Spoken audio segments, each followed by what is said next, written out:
Pertanyaannya bagaimana cara memperbesar sabar jika ujian kita terus bertambah? Contoh, Pak Ustaz.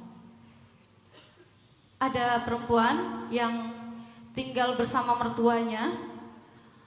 Mertuanya selalu menjelek-jelekan menantunya atau menggibahin menantunya ke semua tetangga setiap hari, dan selalu menjelek-jelekan, tetapi tidak mengizinkan anaknya itu untuk pisah rumah dari orang tuanya.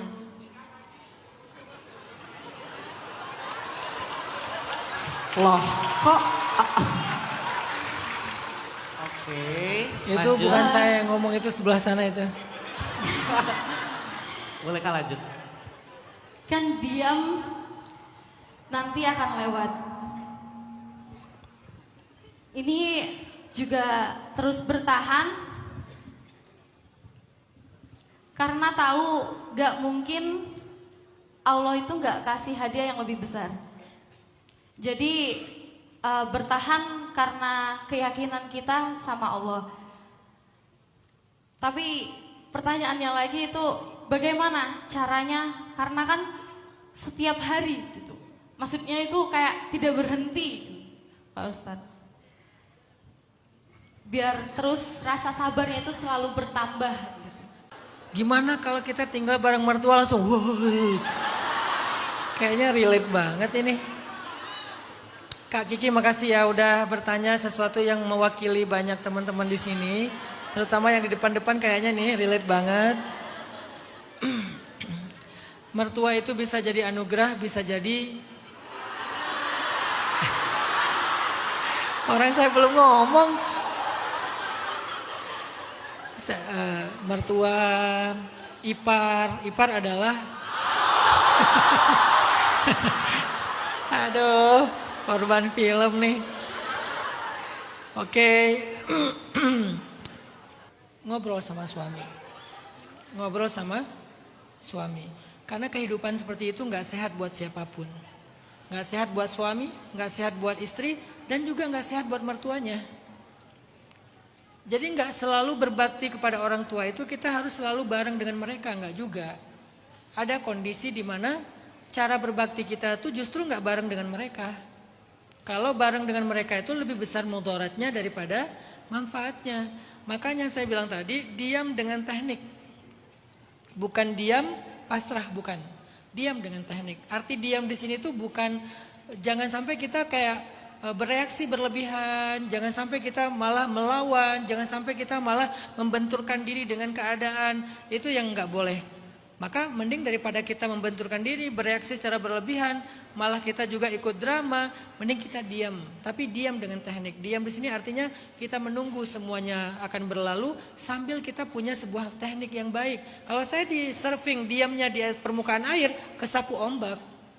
Maka cara diam saya balikin ombak di bawah di bawah papan, itu namanya diam dengan teknik. Dalam hidup juga kayak gitu. Diam dengan teknik itu apa? Kita sambil sabar menunggu masalahnya berlalu, kita coba lakukan hal-hal yang memungkinkan kita untuk bisa melewatinya. Apa misalnya tadi, kayaknya perlu komunikasi lebih intens lagi dengan suami, lebih deep lagi, lebih heart to heart lagi dengan suami. Ajak dia untuk berpikir, ajak dia untuk membuka pemahaman dia. Jangan-jangan dia terpaku dengan sebuah doktrin, kalau dia keluar rumah ibunya nggak ridho, dia durhaka. Padahal selain anak bisa durhaka kepada orang tua, ternyata dalam Islam orang tua juga bisa durhaka sama anak. Kenapa jarang kita dengar Ustaz kajian seperti itu? Karena yang ngasih kajian biasanya orang tua. Kan gak mungkin ngomongin diri sendiri, gak bercanda. Jadi bisa jadi orang yang durhaka itu bukan cuma anak, orang tua bisa durhaka loh sama anak. Kata Umar bin Khattab, ada 3 alasan orang tua durhaka kepada anak. 1, tidak mencarikan ibu atau ayah yang baik, yang soleh untuk anaknya. Artinya gak mencari pasangan yang soleh untuk jadi ibu ataupun ayah bagi anak kita. Itu durhaka tuh. Ibu gak pernah sholat, ayah nggak pernah sholat, ibu dan ayah nggak bisa ngaji dan nggak mau belajar, ibu dan ayah banyak berbuat dosa dan maksiat, dan nanti dia akan menjadi orang tua yang mencontohkan yang buruk-buruk buat anaknya. Berarti dia, si ayah atau ibu ini yang menemukan pasangan kayak gitu, cuman karena nafsu dan ngeklik aja, nggak mikirin anak, dia durhaka sama anak sejak awal.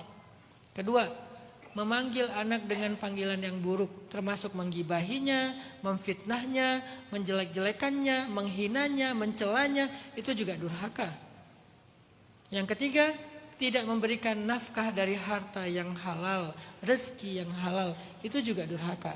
Nah, dalam kasus yang disampaikan Kak Kiki tadi, ternyata ibu ini kan suka membicarakan aib-aib anaknya atau bahkan cenderung memfitnah, bukan cuma menggibah. Berarti kan kalau kita tinggal di situ, maka ibu ini akan terus durhaka kepada anaknya. Tapi kan kalau kita nggak tinggal, bisa aja dia tetap membicarakan. Ya sekurang-kurangnya nggak ada trigger yang membuat dia bete setiap hari. Mengurangi potensi dia untuk membicarakan itu. Lama-lama dia akhirnya ya udahlah, capek juga ngebicarain orang yang nggak ada. Ganti tema aja, ganti topik aja. Bicarain tetangga kek atau apa. Enggak ya, sama aja.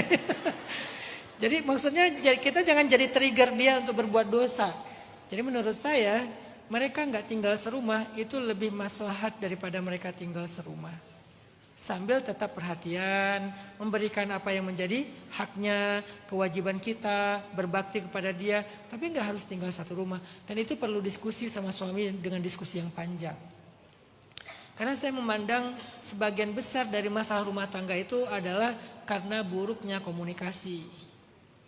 Kalau kita bisa membangun sebuah pola komunikasi yang sehat, yang baik, yang gak baperan, harusnya sebagian besar masalah rumah tangga itu gak perlu menjadi sesuatu yang besar. Udah selesai sejak awal. Tapi karena kita tidak baik dalam berkomunikasi, suaminya tidak memberikan kesempatan istrinya menjelaskan isi hatinya, versinya. Istrinya juga mungkin gak mau mendengar suaminya atau apapun itu. Yang jelas komunikasinya tuh bottleneck di antara mereka. Ada yang mislink di antara mereka. Jadi perbaiki komunikasi dengan pasangan. Yang kedua, untuk para mertua di seluruh Indonesia.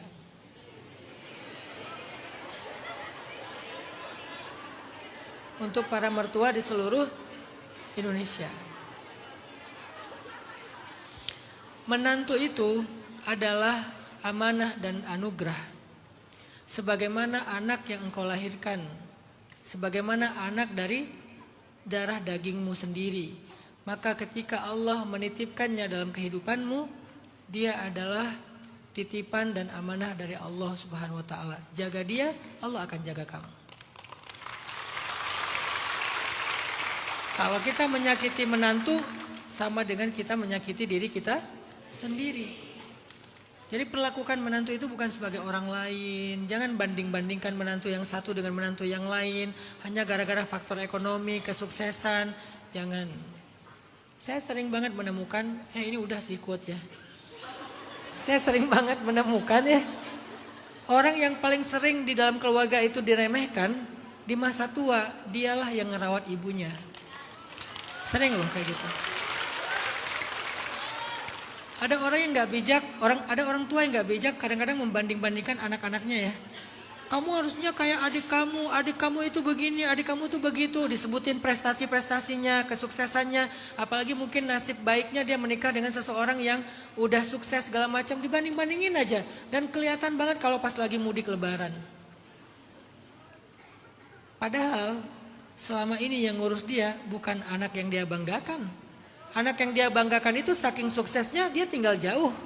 Justru yang mengurus dia anak yang selalu direndahkan, dicela, dihina, dialah yang mengurus orang tuanya. Jadi semua anak itu anugerah dengan caranya masing-masing.